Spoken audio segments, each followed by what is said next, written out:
Good morning everyone, welcome back to my channel Payel's art and beauty and I am your Payel. I hope কি তোমরা সবাই খুব ভালো আছো, সুস্থ আছো, স্বাভাবিক আছো অ্যান্ড জাস্ট গুড আছো। তো চলো আজকের ব্লগটা এখান থেকেই স্টার্ট করি। ব্লগে আজকে অনেক কিছু দেখানোর আছে, তো চলো ব্লগটা স্টার্ট করি। অ্যান্ড আই হোপ আজকের ব্লগটা দেখে তোমরা খুব মজা পাবে, কারণ আজকে খুব ফানি কন্টেন্ট আছে। তো চলো এখন ভিডিওটা স্টার্ট করি।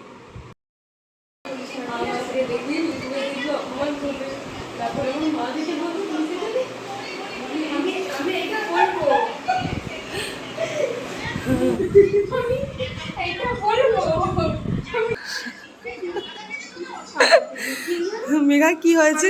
হ্যাঁ প্লিজ বল তোর ভিডিওটা। আমি বলছি ঠিক আছে।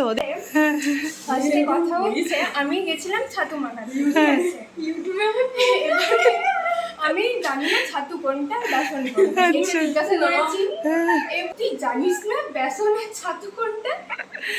আচ্ছা ঠিক আছে, আমি আমার মাখিয়ে খেতে এসেছি, তারপরে বলছে আরে না রে এটা বেসন, এটা ছাতু না।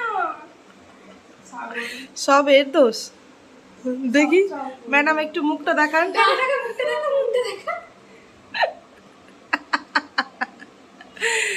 রিম্পা তাহলে আজকে বেসন খেয়েছে।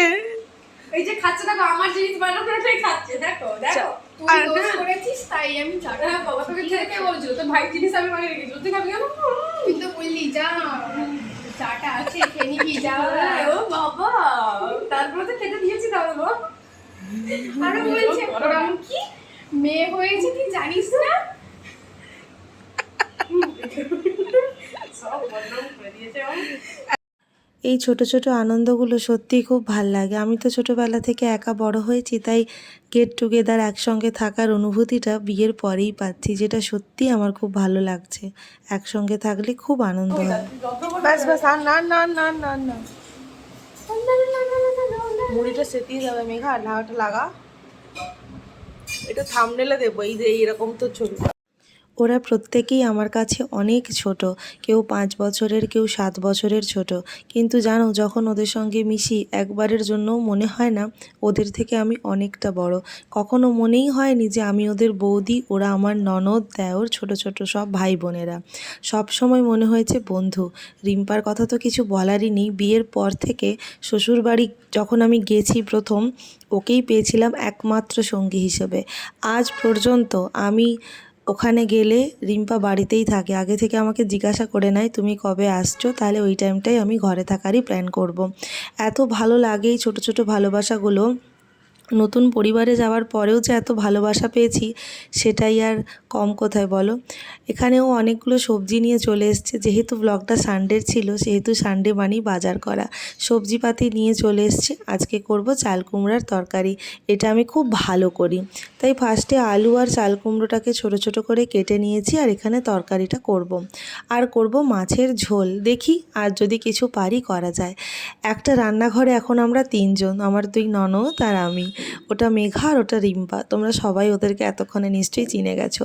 এত ভাল লাগছে, 3টে মানুষ একসাথে, 3 জন 3 রকমের কাজ করছি। ওরা ভীষণ হেল্প করেছে, বিশ্বাস করো আমার কাজে ওরা প্রচুর হেল্প করেছে। কেউ জল ধরেছে, কেউ ঘর ঝাঁটিয়েছে, কেউ বাসন মেজেছে, কেউ জল ভরেছে।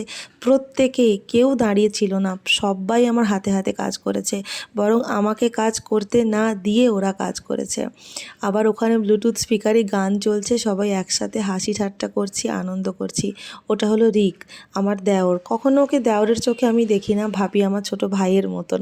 ওদের সাথে আমার নামেরও আবার মিল আছে। আমার ডাকনামও তো রিম্পা, আর ওর নামও রিম্পা।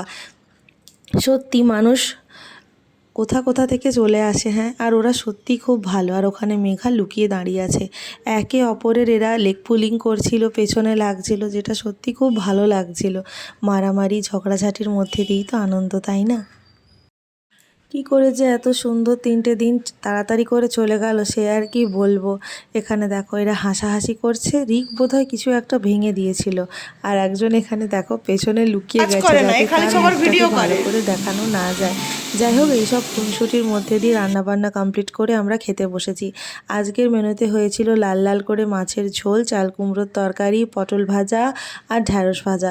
সবাই এখানে ভাতই খাচ্ছে, আর আমি যেহেতু ভাতটা একটু অ্যাভয়েড করি, ওই কোণের থালাটা হচ্ছে হচ্ছে আমার, যেটা রিম্পা নিয়ে এলো। এটা হচ্ছে ডালিয়া। আমারও সেম তরকারি, শুধু মাছের ঝোলটা নেইনি। এভরিওয়ান, যদিও এখন এটা আফটারনুন, আর আমরা খাওয়া দাওয়া করে একটু রেস্ট নিয়েছিলাম। এখন একদম সবাই সাজুগুজু করে বেরিয়ে পড়েছি ভিক্টোরিয়া যেতে। ও যাচ্ছে আমাদের সাথে, বাকি রিম্পা, মেঘা সবাই আছি। সকাল থেকেই আজকে আর বৃষ্টিটা হচ্ছে না, তাই আর বেশি লেট না করে ঘুরতে বেরিয়ে পড়েছি আমরা একসাথে সবাই মিলে ভিক্টোরিয়া দেখতে। এর আগে বহুবার আমি ভিক্টোরিয়া দেখেছি, তাই পণ করেছিলাম এবারে ভিক্টোরিয়াটা তোদের নিয়ে যাব না, কিন্তু আলটিমেট ভিক্টোরিয়ায় আসতে হলো।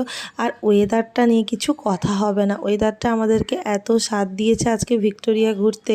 এই যে রাস্তাটা দিয়ে এখন আমরা হেঁটে যাচ্ছি, ঠিক এই রাস্তাটাতেই আমি প্রি ওয়েডিংয়ের একটা শট নিয়েছিলাম। আর এরা দুজন দেখো, দুটো বো ক্লিপ মাথায় লাগিয়ে চলেছে। ওয়েদারটা এত ভালো, সে আর কি বলবো। পৌঁছে গেছি আমরা ভিক্টোরিয়া, এইমাত্র পৌঁছালাম। আজকে আমরা ময়দানে নেমে ভিক্টোরিয়া এসেছি। আর ওয়েদারটা আজকে ভীষণ ভালো, না বৃষ্টি হচ্ছে না রোদ উঠেছে, এত ভালো হাওয়া দিচ্ছে, খুব ভালো ওয়েদার আজকে। এদের এখনও ফটো সেশন কমপ্লিট হয়নি, একটা একটা করে ফটো তুলছে, একে অপরকে দেখাচ্ছে। এ তার ফটো তুলে দিচ্ছে, সে ওর ফটো তুলে দিচ্ছে, কি ভালো লাগছিল। এখন চলছে রিকের ফটো সেশন। রিম্পার আমি অনেক ভালো ভালো ফটো তুলে দিয়েছি। যারা ভিক্টোরিয়া দেখোনি, দেখে নাও আমার ব্লগের মাধ্যমে ভিক্টোরিয়া। 30 টাকা এন্ট্রি ফিস ছিল, গার্ডেনে বসার জন্য 30 টাকা, আর যদি মিউজিয়াম দেখতে চাও তাহলে লাগবে 50 টাকা। আসতে পারো ভিক্টোরিয়া, একটু হাতে সময় নিয়ে এসো, কিন্তু ভিক্টোরিয়া 6টার সময় বন্ধ হয়ে যায়, তার আগে আসার চেষ্টা করো, 6টার আগে।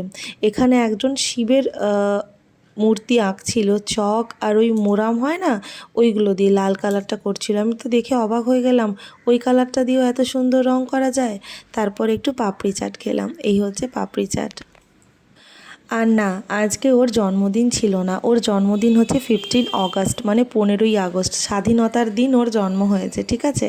কিন্তু আজকে আমরা বার্থডেটা সেলিব্রেট করছি। জবের থেকে আমার বিয়ে হয়েছে, আমার অ্যানিভার্সারি, আমার জন্মদিনের খেয়ালও রেখেছে। প্রত্যেকবার রাত্রি 12টার পর কেক এনে আমায় সারপ্রাইজ দিয়েছে। আগের বছর আমিও রাত 12টার পর কেক এনে ওকে সারপ্রাইজ দিয়েছিলাম, কিন্তু এবছর তো আমি কলকাতায় থাকবো, বাড়ি যেতে পারবো না, ভীষণ মিস করবো রাত 12টার পর ওকে। তাই আগে থেকে ওর বার্থডেটা সেলিব্রেট করে রেখে দিলাম, যাতে আর মনে কষ্ট না হয়, যেন শান্তি পাই এটা ভেবে যে হ্যাঁ, ওর বার্থডেটা আমি সেলিব্রেট করে দিয়েছি। ওকে বলেছি রাত্রি 12টার পর ফটোগুলো পোস্ট করবি। কি করব, দিনটায় থাকতে পারলে সত্যি খুব ভালো হতো, কিন্তু এবারে না যাওয়ার আর কোনো উপায় নেই। এই তো এলাম কলকাতা, তাই আর এবারে যাচ্ছি না। চলো, এখানে কেক ডিস্ট্রিবিউশনটা কমপ্লিট হয়ে যাক, আর এর সঙ্গে আমার ভিডিওটাও এখানে শেষ করব। ওদের কাল বাড়ি ফেরা, তাই রাতে তাড়াতাড়ি ডিনার করে ঘুমিয়ে যাব। সকালবেলা ওদেরকে শালিমার স্টেশনে আবার তুলতে যেতে হবে। আজকের মতন আসি, আমার ভিডিওটা এই পর্যন্তই। যদি ভালো লেগে থাকে অবশ্যই লাইক কমেন্ট করো। আজকের মতন আসি, বাই।